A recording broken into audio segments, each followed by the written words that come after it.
What's up, Taiwan? I'm Reece with news from here in Taiwan and around the world.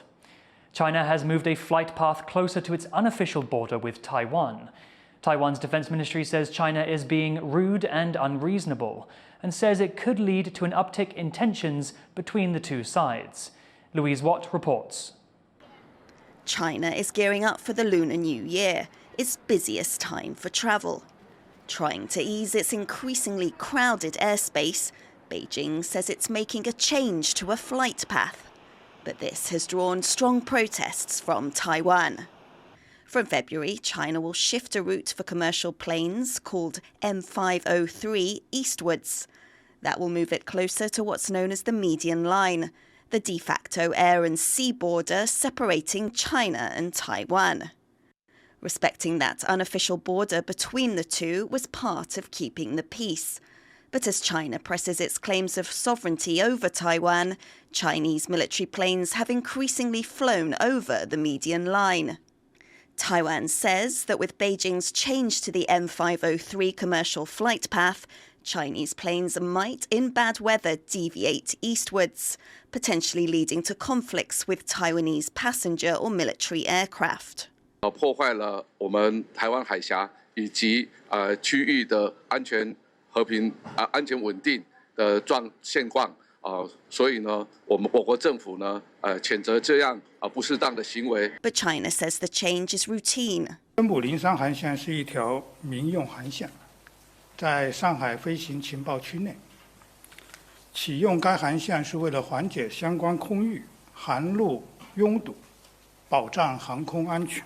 The change in flight path follows a series of Chinese balloons floating over Taiwan. Taipei has said this is part of China's grey zone tactics, which are aimed at weakening Taiwan by wearing down its defences and resolve. Some analysts say the government's lack of a reaction to the Chinese balloons may have made it easier for Beijing to change the flight path. Taiwan didn't make a big deal about essentially a gross violation of their territorial airspace before the election. This is partly a consequence of Taiwan government's desire to sort of downplay tensions. It creates more space for China to make these sorts of incremental encroachments. Official communication between Taiwan and China has been cut off since 2016, when the current Taiwanese administration came to power. Now that the ruling party has just won a historic third term in office, ongoing messages between the two are likely to come down to reading actions and signs like changes in the M503 flight path. Chris Ma and Louise Watt for TaiwanPlus. Taiwan's military is stepping up its training and alert levels ahead of the Lunar New Year.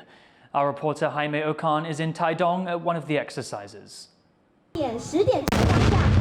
Taiwan is conducting a variety of military exercises around the country ahead of the Lunar New Year to demonstrate its combat readiness. This army base in Taidong is hosting one of the country's most practiced drills, which simulates a sudden attack by an enemy. A team in red is on offense. They pretend to be an enemy and try to invade the base as quickly as possible using motorcycles and jeeps.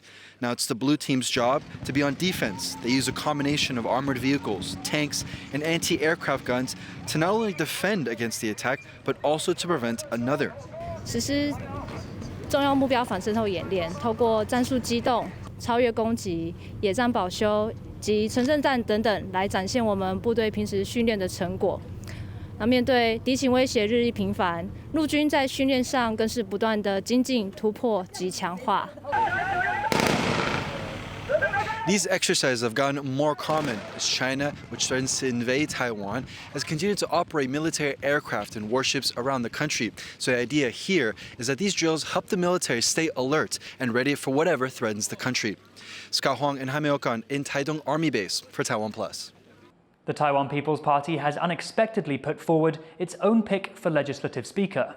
The ruling DPP and the opposition KMT each met with the TPP earlier this week, trying to win the party's support for their candidate.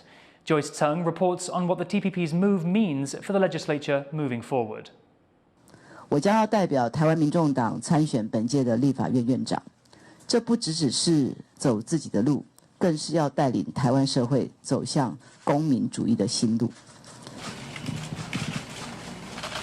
The Taiwan People's Party has stayed true to their unpredictable nature. They've just announced that they will be putting forth their own lawmaker, Vivian Huang, as their pick for legislative speaker. Now, it's safe to say people here were expecting them to endorse either the ruling DPP or the main opposition KMT's pick for the position. This comes just a day before the newly elected lawmakers are set to convene for the first time since the elections earlier this month to decide the speakership.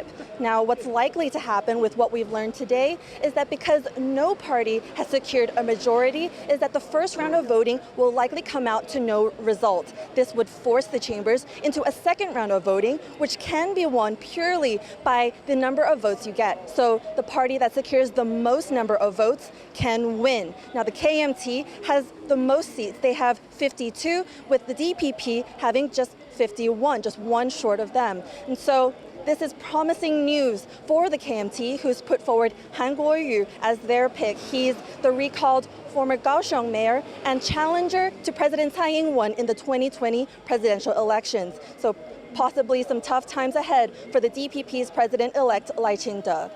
Patrick Chen and Joyce Sun in Taipei for TaiwanPlus. A scandal has focused attention on the development of a skyscraper in Taipei, planned to be one of Taiwan's tallest. The construction firm behind the Sky Taipei Tower is being investigated for allegedly pocketing the equivalent of $32 million. There are further claims that developers promised the building's property rights to a Chinese brokerage as collateral, giving it a seat at the project's meeting table. Construction is expected to finish by the end of this year. To learn more about the significance of this scandal, I spoke to Xu Guanze, Deputy Secretary General at the Taiwan Economic Democracy Union. So why is it a problem that a Chinese company held the property rights to this building? 因为在信义区是一个非常指标的地点，很多观光客、游客、国内外的朋友到台湾都会到这个地方来旅游。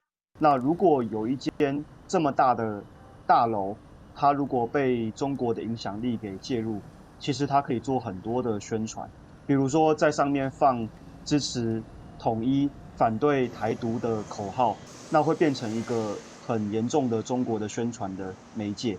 这过去在台湾其实也发生过，那被台湾的政府给阻止了。With such a high-profile project, how is it possible that almost $32 million is able to disappear and slip through the cracks? 因为这件事情，台湾的政府还在调查当中，所以到底背后是有谁有违法，有没有中国在运作，还必须等待结果来确认。那不过，我们认为里面有一个漏洞是台湾的法律对于证券投资，是有疏失的。台湾的法律对于单次，如果你只想要投资10% 以下的股票，那是不用经过我们的政府来审查。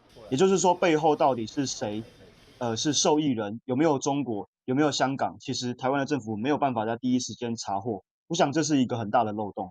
What might happen to this project if it does get caught up in legal troubles? 我们认为直接想象的就是这个建筑物可能就会变成台湾的用词会说是烂尾楼，就是这个大楼没有办法盖下去，可能变成一个很大的建筑的丑陋的样态在那个地方。当然，这是真的发生很大的法律争议的时候才会出现的情形啊。That was Xu Guanze from the Taiwan Economic Democracy Union. Thank you for watching What's Up Taiwan. You can visit the TaiwanPlus website or follow our social media for more stories from Taiwan and around the world. Finally, get into the Lunar New Year spirit with these lanterns lighting up a temple in Malaysia ahead of the coming Year of the Dragon. I'm Reece, take care, and we'll see you next time.